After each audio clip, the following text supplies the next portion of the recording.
Hey, rSpace fans. Today we've got a story about a guy who caught his cheating wife in the park, and then what he did afterward. And then we got a guy who's asking for advice or an opinion about his girlfriend who met up with a guy at 3 o'clock in the morning. This ought to be fun. Let's see how they go.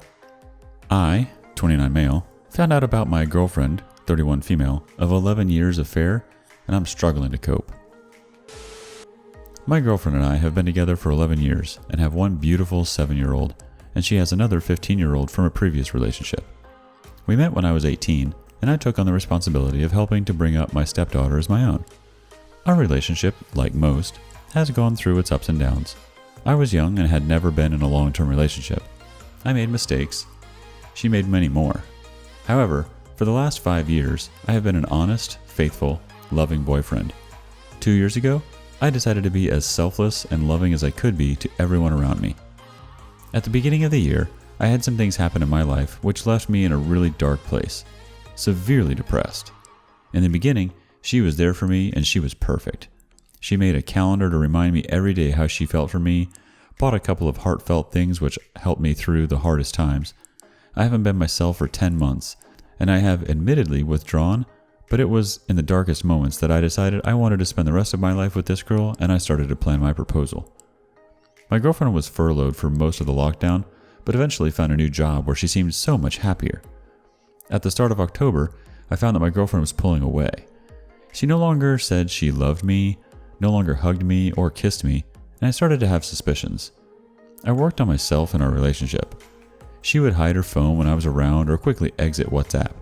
However, at the end of October, she started going to the gym. One night, her class wasn't for hours after she'd finished work. Her response was that she would wait outside until the class started. It didn't make sense to me. I called her after work and she sounded like she was in the car, but her response was that she was working late at work and trying to get things finished up before heading to the gym. I turned on Find My iPhone to discover she wasn't where she said she was. She was outside another man's house. I confronted her about this and she lied, saying she was at work, and then switched to saying she was picking up a quick tea before class, until I eventually revealed that I knew exactly where she was because of the tracker. She blew up that I invaded her privacy and that I was some freak for tracking her every move, and then eventually came out with the truth that yes, indeed, she was there to meet another man. She had been having an affair with a man at her new job. I asked her to come home to talk about it, but she refused and instead turned her phone off. She had invited him into her car after our conversation, and they drove together to a local park and spent hours together. I went around to his house only to find that they were not there. His father opened the door, and when I explained the situation, his only response was, "Sounds about right, he does this." She drove to her mom's afterward, still texting him with kisses and apologizing that I went around to his house with emojis included. Eventually, we spoke, and she showed me what little text she had not had a chance to delete yet. He was laughing that I had almost found out about their affair a couple of days prior when she thought I was going through her phone. I had not had a chance to do this yet. I contacted him and told him how he was hurting a 7-year-old girl, and he laughed at that and could only say, "I am doing nothing wrong. I'm a one-man band." We eventually agreed that she would block him from everywhere and discussed her leaving her new job to try and work on us. She opened up about other issues we were having, and one of those was money. She wouldn't ever be open to me about what kind of position she was in money-wise. She had finally been honest and told me she was $400 overdrawn and another $300 was due to come out. I was a sucker that fell for the fact that she was finally being honest with me and transferred her the $700. A short while later, she blocked me on all outlets and unblocked him. I asked her to get therapy, and she said she couldn't afford it. She used the $700 to book a hotel room with a man she had an affair with that cost the same amount as therapy. She says that the last 11 years have been so unhappy for her and I didn't love her enough or show her enough affection. This isn't true. I'm an affectionate person by nature and showed her love constantly. I have had 10 really dark months, but I was just starting to feel better about myself. She calls me a narcissist, a dick, a prick, conversations full of FUs, refuses 50-50 custody. However, I had my daughter 5 out of the 7 nights last week because she wanted to go see this man instead.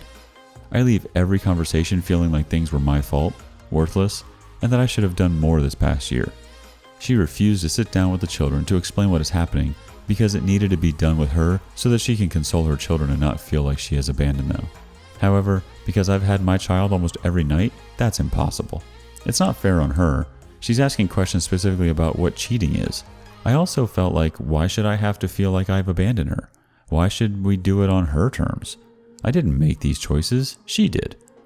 To top it all off, yesterday, I found out that the man she has chosen has a problem with drugs to the point that he's not allowed to see his current children and recently dumped his ex because he got her pregnant and wouldn't abort their baby. Sorry if this is a lot or all over the place. My head is a mess at the moment. There's a lot more, but I think this is long enough. Forgive me, but your relationship sounds like it was overdue before the affair started, but you stayed together for the kids, etc., until there was a catalyst to end it. That's what this is, an exit affair. She's picked the scummiest affair partner possible and treated you so badly that you now have no choice but to break it off with her. She has gone full scorched earth. She's probably got no long-term plans with this guy, as she knows he's vile, or will shortly find out. You can't come back from this. Notice, she took your money and paid for the hotel. Affair partner didn't. He doesn't even have to pay for dates, etc. to have sex with her. Don't contact affair partner again. There's nothing but pain here. Contact Dub only through lawyers or for child arrangements. Your priority right now is to seek legal advice for separation and how best to protect your kids while she's with him. She wants out, and you should too. Next up, girlfriend met up with a guy at 3 a.m.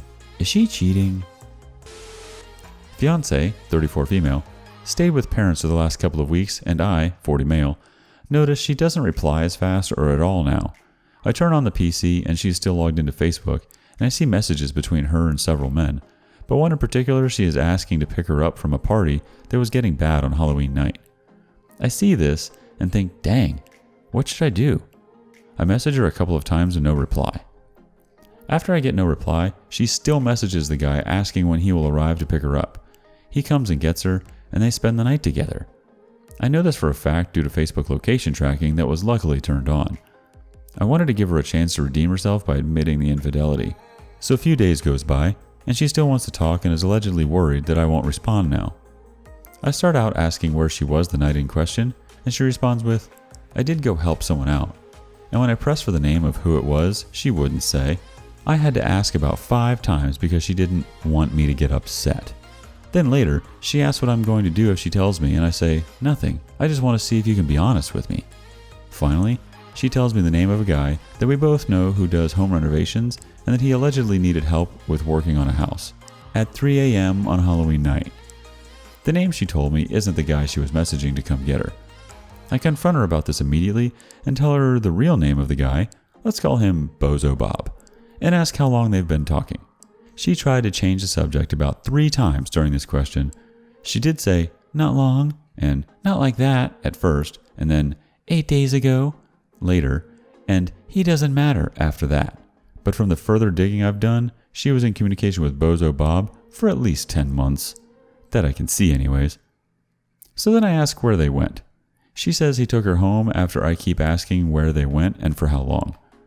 I confront her about this obvious lie and tell her I know the address, the time, everything about her Halloween night visit with Bozo Bob to do home renovation. I also tell her I know that she has been in communication for months with him. She replies that he was only trying to get a job with us to renovate a house and that she was trying to help her friend get hooked up with him. Then she says that she was sometimes saying dumb stuff to him to see if you were looking at my Facebook. She then replies that it is all her fault and wants to give up. I reminded her that I gave her an opportunity to come clean and be honest with me, but she still lied and repeated direct questions that should have produced easy, simple answers. Her response? I didn't tell you because I know going out was not a good thing. I didn't want to get you upset about it. Just because I didn't tell you at the moment doesn't mean I was never going to tell you. What do you think? Is this cheating, or is she telling the truth and was just stressed out and needed to get away from the Halloween party to do some flooring at 3 a.m. until the next afternoon? What should I do? Should I allow her to try to come clean about other really odd discrepancies I found when looking further back at the location history? She says at home, but really somewhere else, or every day she is at home while I'm at work, her location history gets deleted for some reason. Update time. After the initial breakup and the original thread, my ex-fiancée wanted to ask for money and other items from our relationship, engagement ring, etc. I simply told her I wouldn't communicate any further unless she sends me an email detailing the relationship she had with Bozo Bob and their efforts to hide it from both me and the other affected partner. I also shared the original post with my ex-fiancée and the other affected partner. Actually, there is a separate thread which details the other affected partner situation. So, my ex-fiancée will probably read this thread as well. My ex-fiancée essentially admitted the affair already, in a roundabout way, as well as her 16-year-old daughter basically told me she knew it was going on a short time ago. My ex-fiancée doesn't want to write the details of their plan her and Bozo Bob were making though, so I have to put the engagement rings up for sale. I looked further back in the location history and found that my ex-fiancée was meeting with guys for at least half of our 7-year relationship. Many things become clear with 20/20 hindsight. The same is true here. I did notice the signs though. More on that below. I feel that she'll never share the details of the Bozo Bob affair. Plot twist. I knew all along. I was really hoping that my ex-fiancée was the one. Even though all of my other relationships ended when the partner was shown to be cheating, I was hoping she would show me that there really is still such a thing as love and monogamy. Before entering this relationship 7 years ago, I had started reading and watching videos about dating coaches and the like. Using this information, I knew what some of the warning signs of infidelity were and started seeing these about 3 years into our relationship. I recall now that I actually did uncover cheating in 2017. I wanted to not believe it, and I wanted to give her a chance to be better and for us to be together in marriage. I saved that data in a USB stick, lost it, and then set my mind into forget and forgive, but verify mode. It is at this time that I am at my lowest, but I see through it and don't act on any feelings I may have had of self-harm. It was tough to do without any support as I couldn't tell anyone. Around this time, I also started actually requiring that my ex-fiancée pay some of the expenses, rent, and bills with her income. Before, I didn't really mind footing the bill for most things. Eventually, she used her unemployment and then credit to pay a small percentage, 20 to 25% of our expenses. She also started having her 16-year-old daughter stay with us the past 6 months or so. I continued building my property portfolio and eventually we decided on, and I purchased, our forever home in the country. The ex-fiancée is sometimes concerned that I don't put my property in her name as well, even though I owned most of it before I met her, and also concerned about marrying ASAP. We buy engagement rings, and recently I was planning our wedding and honeymoon until last month, obviously. I started seeing more signs again, which led to the original post. Now, she only tries to communicate with me about her money and expects me to give back the engagement ring and money items she paid towards expenses and bills.